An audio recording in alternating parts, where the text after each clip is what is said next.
মুসলমানের দায়িত্ব হলো রমজানের চাঁদ দেখা। এটা ইবাদত। বলেন এটা কি?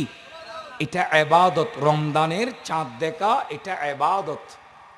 প্রত্যেক নারী পুরুষ রমজানের চাঁদ দেখবেন এবং চাঁদ দেখার সময় এই দোয়াটা পড়বেন।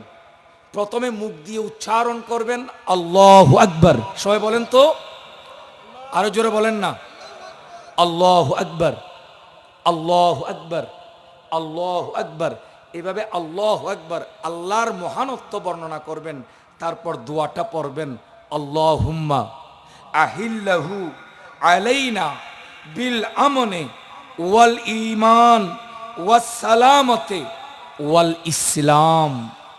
এই দোয়াটা পড়বেন। দোয়াটা পড়ে আল্লাহর দরবারে হাত তুলবেন, আল্লাহ আমার এই সমস্যা সমাধান করেন, আমার এই হাজত পূরণ করেন, আমার এই বিমার শেফা করেন, আমার এই জটিলতা দূর করেন।